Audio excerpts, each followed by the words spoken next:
Good morning from Promised Land State Park here in the beautiful Pocono Mountains.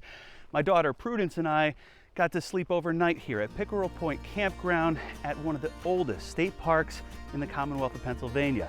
Promised Land is steeped in history and has so much beauty and so much to do. We wanted to take you on a little tour of Promised Land as we explore state parks in the Poconos. Enjoy.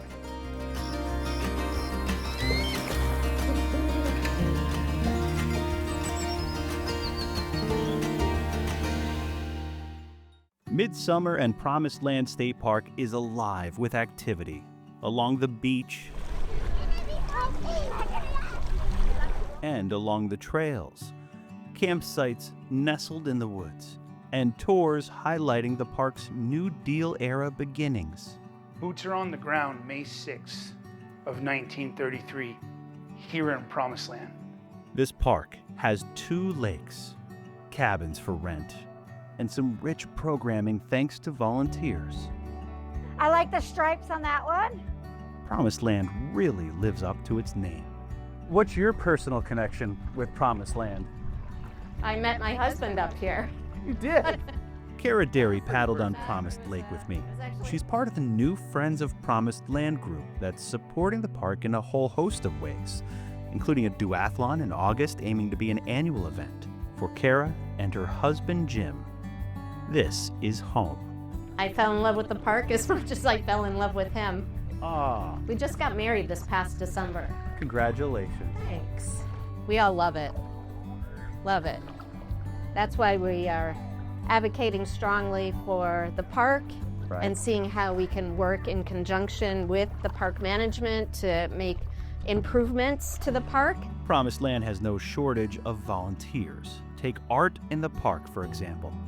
For more than 2 decades, Shelley has led this program using upcycled materials and kids' imaginations to foster a love of the natural world all around.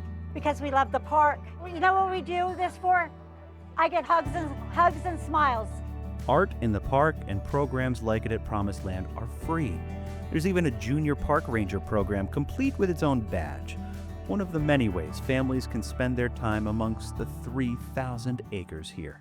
Summer we think of as like our busy time, but we get leaf peepers in the fall, we get ice fishermen in the winter time, and people coming for cross-country skiing. Sarah Jade Woodsmith manages the park with her army of staffers and volunteers. We have a lot of dedicated people in the area, people who come up from, and stay in the cabins for a long time. A lot of love in this park. We do a lot of things with our volunteers. They're amazing. Like the Art in the Park has been running for about over 40 years. We get like 15 volunteers, 4 different art projects with a different topic every week, and they really make it shine. It is an absolutely beloved program. In addition to the popular programming, there are so many picturesque views. Bird watching from this view on Lower Lake is something special. We have different sorts of trails. We have some more intense hiking, and because we're surrounded by Delaware State Forest, if you wanted to go for a 10-mile hike, you absolutely could. But if you're looking for something shorter, you can go check out, Little Falls Trail, where we have like a waterfall. It's only half a mile to go out and back. You could do Conservation Island. It's pretty flat. It's a little more stroller friendly, and you can walk that. So that's something that's a little more accessible to people. Camping is also a big part of Promised Land. Some campsites even accommodate horses. Others allow dogs. There are some spots for tents or campers, and for those who want a roof over their heads, a dozen cabins in the Bear Wallow colony, a throwback to a simpler time. So these are our cabins. They were built by the CCC.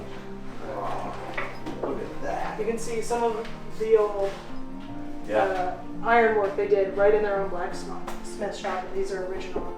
During our stay at Promised Land, we got camp set up at Pickerel Point. Then got hungry, so we headed to Mountain House Tavern down the road a bit for wings, cheesesteaks, and some cold ones. By morning, the sunrise gave us some vibrant colors to wake up to. It's the kind of scenery that folks like Kara know and love at this place called Promised Land. If you listen, there are no gas-powered Right. boats allowed on this lake. Yeah. Just the quiet electric. You can only go so fast, so you don't have the fear of the ripples or the loud noises from the engines. And before we close the book on exploring Promised Land State Park, So the park's been here a long time. a history lesson from environmental educator Josh Heath on how this nearly century-old state park even came to be in the first place. In 1933, the CCC were put here until July of 1941. But a bulk of what you guys still use today was created during those 9 years. The Masker Museum here is full of reminders of that time during the Great Depression when young men worked and worked to make something here. Heath and others at Promised Land are ensuring that history remains an integral part of the park experience. Everything else pretty much, maybe some snacks. Maybe a candy bar or two. Because the mess hall is not gonna provide that. You know, they're gonna make sure I gain some weight. So 20% was the average weight that was gained by CCC men during the course of their enrollment. We have a whole museum dedicated to the boys who built this park. They built the Bear Wallow cabins, one of the pavilions. We have a couple of buildings. The museum itself is one of the original CCC buildings, and they built the entire road around the lake, North Shore Road and everything. Everything that's man-made and nature's making, all rolled up in the aptly named Promised Land. Thanks for exploring Promised Land State Park with us. To learn more, head to PoconoTelevision.com. This has been Jim Hamill with the Pocono Television Network.